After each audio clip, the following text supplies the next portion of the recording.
All right, so starting off in the 2025 Hyundai Elantra Limited Hybrid. Okay, I've got some thoughts about this. So, it's really interesting driving this, especially after just 2 weeks ago spending a lot of time in the 2025 Honda Civic Sport Touring Hybrid, which is pretty much a direct competitor to this. So my thoughts on that are still really fresh, and it's been a fascinating comparison to see how the Civic Sport Touring Hybrid compares to this. So first, let me just talk about this, and I'll talk about how it compares to the Civic. So let's just say this up front: for about $30,000, fully loaded, which still somehow does not have a heated steering wheel, which is really strange, but we'll talk about that in a second. But for just over $30,000, loaded, heated, ventilated seats, nice interior, the leather, the cloth on the doors, the hybrid setup, which is rated at 50 miles per gallon combined, which more on that in a moment. This is a great car. Like, this is really good. I mean, it doesn't have wireless Apple CarPlay, which I wish it did. But this is a great car. I mean, it gets great fuel economy. It's nice to drive. It'll get you to work and you'll be very comfortable. These seats are great. The interior feels nice and open, and I like the design of it. I especially like this gray leather. There's a surprising amount of room in the back seat, decent amount of cargo space, and I think that the refresh looks good. I do think it looks better with the N-line trim, or just the Hyundai Elantra N period. But the front end, especially head on, this thing looks like really, really good. And I think for your money, if you just need a car that's going to get really good fuel economy, that you're going to be comfortable in, that has a long warranty, and is nice to drive, you could do a lot worse than this car. So, some things about it that I've been surprised by, like I already mentioned, it does not have wireless Apple CarPlay, which is weird. Some of the new Hyundai products and Kia products do, and some don't. I don't quite understand why some do and some don't for the 2025 model year. I feel like that it's the same infotainment system, I feel like, so I don't know why they don't just make it available across the board on all their trims, but still, you're without wireless Apple CarPlay here. Next thing that I'm surprised by for this being the limited, the loaded Elantra is, I don't think this has a heated steering wheel. I have looked everywhere for it and I just can't find it. It has ventilated seats, but no heated steering wheel, which is weird. I mean, a heated steering wheel, I feel like, I'm not a mechanic, or an engineer, but I don't think that's a terribly expensive feature to include on vehicles, and I can't quite understand its absence here, and I don't believe the Honda Civic had it either. The next thing that I'll mention that I was kind of surprised by as well is that this has come in, as I mentioned, this is rated at 50 miles per gallon combined, and I think 52 miles per gallon is the city rating, and like 49 for the highway. I've been doing a pretty solid mix of driving city and highway, and I've been averaging 45.1 miles per gallon. So full 5 miles per gallon less than the rating.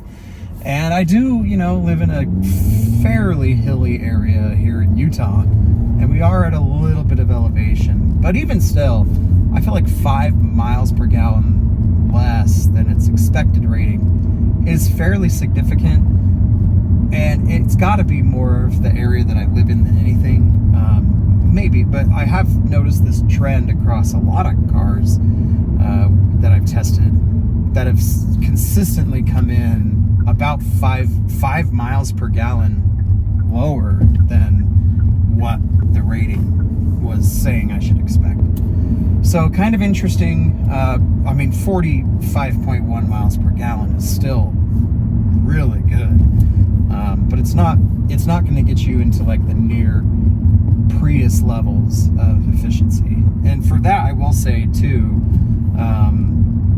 You know, even like the Prius, everybody's like, oh, it gets 55 miles per gallon. Again, if you're living in an area like I live in Utah, it's, you know, we've got mountains and some hills and whatever.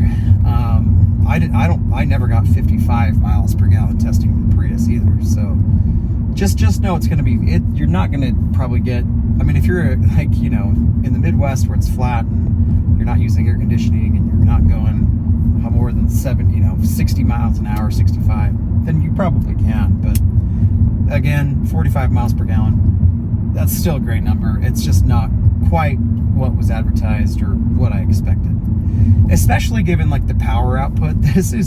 It's pretty meager. Now, thankfully, the hybrid setup does provide a decent amount of low-end torque, which really makes this thing livable. The torque, I believe, is 196 pound-feet, and it saves this car because the horsepower rating is like 136 horsepower. So you really don't have a lot of power here at all. But that torque from the hybrid motor does get you through, and you don't really notice the lack of power so much because you've got a nice electric boost, which kicks in. It's like always there, which is nice. Lastly, let's talk about how this compares to the Honda Civic Sport Touring Hybrid. The Civic was, I think, just over 32,000, so about $2,000 more than this, and it was very similarly equipped. And I have to say, for my money, I would definitely go with the Civic. Here's why. This Elantra is really good, and it's a great car, and I think it'd be even better in my mind if the Civic didn't exist. Oh, there's two really nice bucks.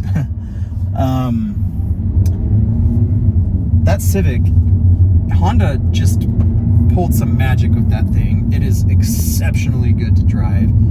The handling and like the ride characteristics are just top notch. Like, it's so good and it's so fun, it's so rewarding, it's quick. Woo, it is really quick. I mean, besides the Type R, I think it's the quickest Civic out there, and it's just a lot of fun. And it feels, as far as like its build quality and ride quality and handling dynamics, it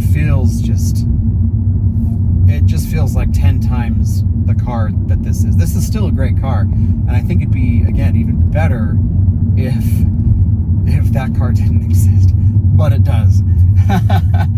So that said, I would pay the extra $2,000 and get the Civic. I think you'd have a more enjoyable experience. However, if you really just can't stretch for $2,000 more and you want to buy something new, I think this is an extremely solid offering. I don't want to take too much away from how good this car is by saying too much about the Civic. I'd just go drive both and make up your mind. But you really, if you decide with this, I don't think you're going to be disappointed. Do I think it's as fun or exciting or as engaging as the Civic? No, I don't. I think probably everybody would agree on that point. But for what this is, if you just need a commuter that's good, that has a long warranty, and it's going to get great fuel economy, and it looks good, and you really like the styling, I think you're going to really enjoy it. So let us know what you think. If you've bought one of these and you've been driving it for a while, let us know what your thoughts are, and what your ownership experience has been, and why did you cross shop this with the Civic, and ultimately, if you did, why did you pick this over that? And so anyway, guys, thanks for watching, and I'll see you on the next one.